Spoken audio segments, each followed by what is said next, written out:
Assalamualaikum warahmatullahi wabarakatuh. Semangat pagi semuanya. Perkenalkan, Ibu Siti Barokah, Program Studi Pendidikan Bahasa Indonesia Universitas PGRI Palembang.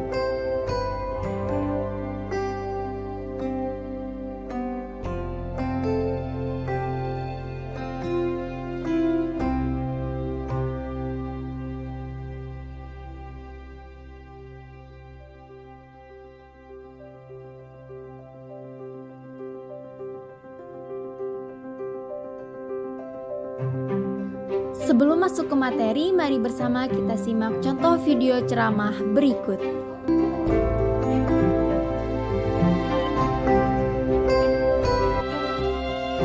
Assalamualaikum warahmatullahi wabarakatuh.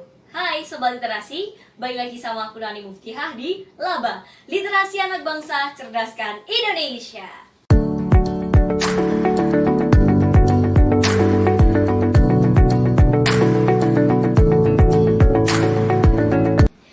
Pada video kali ini kita akan belajar untuk melakukan ceramah atau mempraktikkan ceramah. Ya, jadi ceramah itu kan berbeda dengan pidato dan juga khotbah. Nah, kali ini kita akan melihat secara langsung bagaimana bentuk ceramah yang baik dan benar. Simak videonya. Assalamualaikum warahmatullahi wabarakatuh. Om Swastiastu, Namo Buddhaya, Shalom, Salam Kebajikan.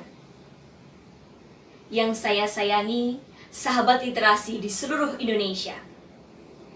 Alhamdulillah, pada kesempatan yang baik ini kita dapat berjumpa lagi di Laba, Literasi Anak Bangsa Cerdaskan Indonesia. Pergi ke toko sebelah, membeli terasi. Terasi udang, penyedap rasa. Marilah kita berliterasi untuk mencerdaskan generasi bangsa. Tuhan menciptakan kita dua mata dan satu mulut. Dapat diartikan bahwa Tuhan memerintahkan kita untuk lebih banyak mendengarkan daripada berbicara. Selain itu, posisi telinga yang letaknya lebih tinggi daripada mulut, yang artinya lebih dekat dengan kepala, dapat diartikan pula bahwa harus mengutamakan mendengarkan untuk mengisi otak kita dengan pengetahuan sebelum kita berbicara. Mendengarkan memberikan kita banyak kesempatan untuk mendapatkan ilmu baru, pengetahuan, wawasan, dan memberikan kesempatan otak kita untuk berpikir. Lalu, jika semua orang hanya ingin mendengarkan, siapa yang akan berperan sebagai pembicara? Ia adalah orang-orang yang mampu memberikan informasi positif kepada orang lain karena sudah cukup memiliki bekal. Jadi, mendengarkan dan berbicara adalah satu jalinan yang sangat erat. Terlepas dari itu semua, sebenarnya pada kesempatan kali ini kita akan belajar tentang materi ceramah. Mengingat ceramah memberikan manfaat yang banyak bagi para pendengarnya. Sobat literasi yang saya sayangi, kalian pasti pernah mendengarkan ceramah, bukan? Baik itu saat di sekolah, yakni ceramah dari kepala sekolah, guru, maupun ketua OSIS. Atau juga pada saat kita kegiatan di masyarakat, misalnya ceramah dari ketua RT, atau ketua Karang Taruna, atau organisasi masyarakat lainnya. Lalu, sebenarnya apa itu ceramah, Sobat Literasi? Apakah sama dengan pidato dan juga khotbah? Oke, jadi ceramah itu adalah pembicaraan di depan umum yang berisi penyampaian suatu informasi pengetahuan dan sebagainya. Orang yang menyampaikan adalah orang-orang yang ahli di bidangnya. Kemudian, pidato adalah pembicaraan di depan umum yang cenderung bersifat persuasif atau ajakan kepada khalayak untuk melakukan suatu hal. Dan selanjutnya khotbah adalah pembicaraan di depan umum yang berisi penyampaian pengetahuan keagamaan atau praktik-praktik ibadah dan ajakan-ajakan untuk memperkuat keimanan. Sobat literasi yang saya sayangi, ada 5 jenis informasi yang biasanya disampaikan di dalam ceramah. Pertama, informasi berdasarkan fungsi. yaitu informasi yang bergantung pada materi dan juga kegunaan informasi itu sendiri. Jenis informasi ini antara lain informasi yang memberikan pengetahuan, misalnya informasi penemuan teknologi terbaru. Ada juga informasi edukatif, misalnya informasi tentang tutorial menulis teks pidato.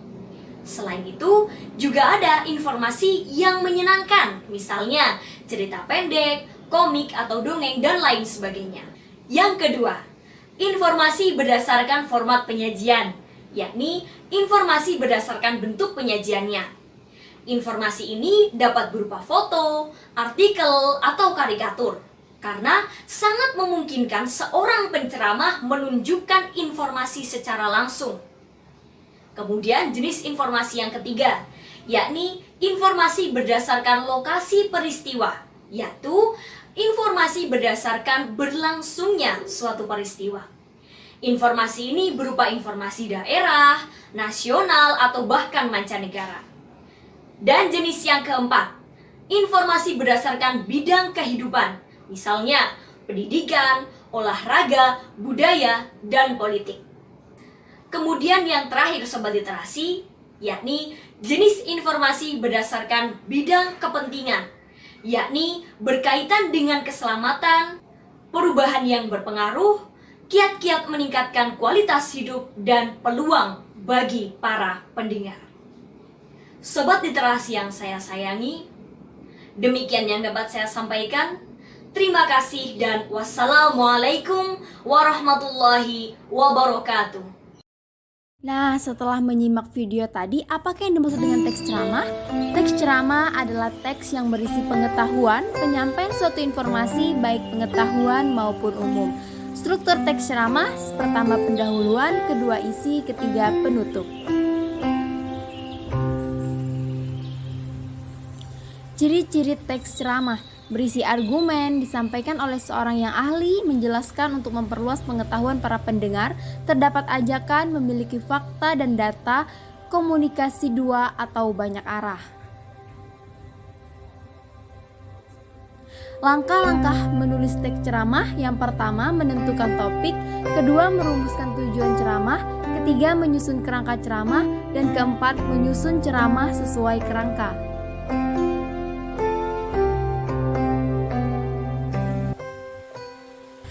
Baiklah anak-anak, setelah menyimak video contoh teks ceramah, kemudian memahami teks ceramah, ciri-ciri, langkah-langkah penyusunan teks ceramah, selanjutnya tugas anak-anak adalah membuat teks ceramah. Terima kasih, sampai jumpa di video pembelajaran selanjutnya. Wassalamualaikum warahmatullahi wabarakatuh.